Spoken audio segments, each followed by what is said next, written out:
Pointers are what make C++ powerful, but also what scare beginners away. I'm about to demystify them completely. Think of your computer's memory like a giant hotel with millions of rooms. Each room has a number that's the memory address. When you create a variable, it gets stored in one of these rooms. A pointer is literally just an arrow that points to a room number. It doesn't hold the actual data, it holds the address of where the data lives. It's like having a piece of paper with someone's home address written on it, instead of carrying their entire house around. Here's why this matters. Let's say you have a variable called score with the value 100.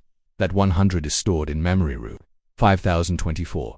A regular variable holds the value 100, but a pointer holds 5024, the address. Using that address, you can go directly to that room and access or change the value. The magic symbol, the asterisk, int asterisk PTR means PTR is a pointer to an integer. The ampersand gets you the address. If you write PTR equals and score, you're saying store the address of score in this pointer. And to access the actual value, use asterisk PTR. That's called dereferencing. It means go to that address and grab the value. Why would you want this complexity? 3 huge reasons. First, efficiency. Imagine you have a massive video file, like 2 gigabytes. Passing that entire file to a function, your computer would die. But passing a pointer, just 8 bytes, you're passing the address, not copying the whole thing. Second, dynamic memory. With pointers, you can allocate memory while your program is running. Need an array but don't know the size until the user tells you. Pointers plus dynamic allocation solve that. No pointers, you're stuck with fixed sizes. Third, direct manipulation.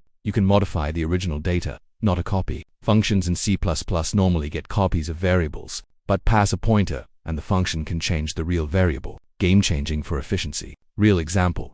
Game engines like Unreal use C++ with pointers everywhere. When your character moves, the engine doesn't copy the entire character data, it passes a pointer. When objects interact, pointers, it's how they achieve those insane frame rates with massive worlds. Here's the danger.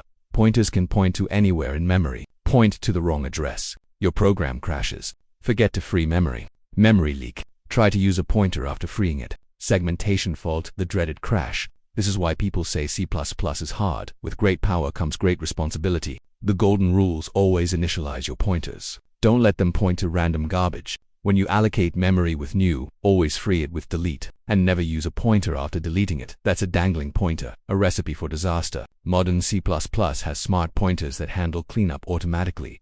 Use those when possible. But understanding raw pointers is essential because they're everywhere in C++ code. Pointers unlock low-level control that makes C++ the choice for operating systems, game engines, embedded systems, anything where performance is critical. Want to see pointer code examples and common mistakes to avoid? Drop a pointer in the comments. Follow for more C++ tutorials that don't sugarcoat the hard stuff.